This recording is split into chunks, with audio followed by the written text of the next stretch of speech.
we talked about a story last week about how the government is trying to limit municipal broadband projects. And here's another, for instance, of that happening. Here's a summary of what's going on there. 26 states ban or restrict local broadband initiatives. Bottom line, faced with high fees, slow speeds, and poor customer service, many communities in the U.S. have turned to community broadband projects to free themselves from the clutches of major telecom providers. But this isn't an option for everyone, as 26 states either severely restrict or outright ban community broadband initiatives. Now, you know one of the missions of this show is to spread municipal broadband across the country. I'm trying to get municipal broadband in my community of Pasadena, California. There's other initiatives going on across the country. What is municipal broadband? Basically, you take the internet infrastructure out of the corporation's hands and you put it into the hands of cities and municipalities. Cities that already do this experience the best internet at a lower price. And it is the final and ultimate way to guarantee net neutrality and to make sure that that fight pretty much ends, because net neutrality is going to be written in the charters, and guess what? It's going to be buying for the city. So there you go. Chattanooga, Tennessee does this. Sandy, Oregon. There's a couple towns in Minnesota. Charlemont, Massachusetts. And the list keeps growing and growing and growing.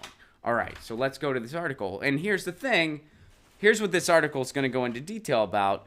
The telecom industry was anticipating this. They knew that cities were going to want to do this. So what did they do? They came up with charters and agreements to prohibit something like that from happening. They would make cities agree that, hey, we're Comcast. We're going to build here. By the way, you have to sign this thing agreeing that you're never going to try to build a competitor to us, i.e. your own city-owned internet. So big cable was anticipating this day. They were anticipating the day where net neutrality was going to go bye-bye. And they were going to be able to do what they want to your internet connection. They were going to be able to dictate what you see. They were going to be able to dictate which content providers load fast, which ones load slow, based on the ability to pay. They were going to be able to dictate if you were going to have to pay more money to access certain websites. They were looking forward to that day. And now that it's here, they're glad that they put that red tape in place so that cities can't build their own internet infrastructure. And just here is just how extensive it is. According to a new report by comparison site Broadband Now, 26 states have implemented laws that prohibit or severely limit community broadband projects.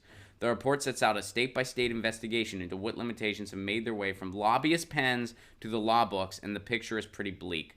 According to a new report, over $92 million was spent in 2018 alone to protect business interests at the national and state level. 6 states have direct sale prohibitions on municipal broadband: Arkansas, Missouri, Nebraska, Pennsylvania, Texas, and Washington. For the other 20 states identified, the limitations range from bureaucratic barriers and prohibitive referendum requirements to population caps and excessive taxes. So how do you not think? I mean, this is why when people talk about these issues and they're like, oh, I don't think it's something we need to worry about. How can you feel that way?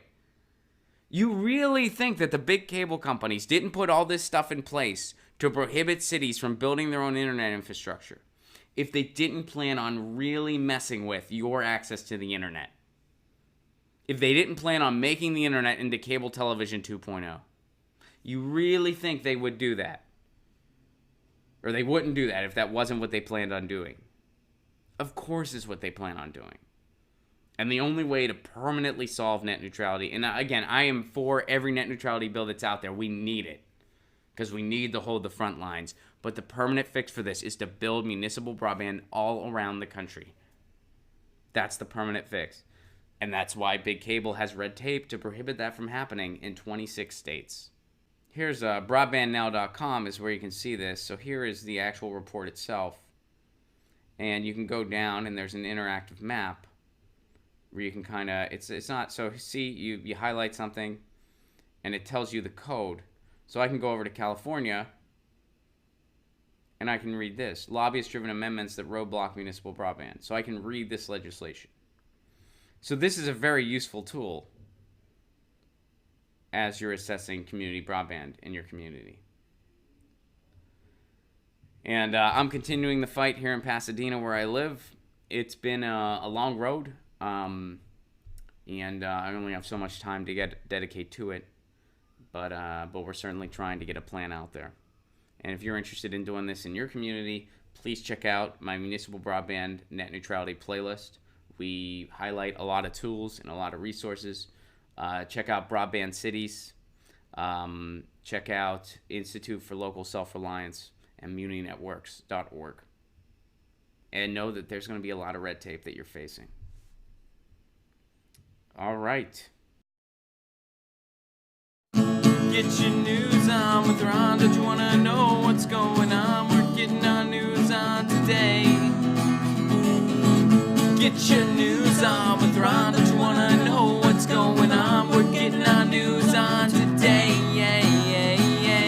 You can tweet me an article at Ron Placone. We'll go through it together and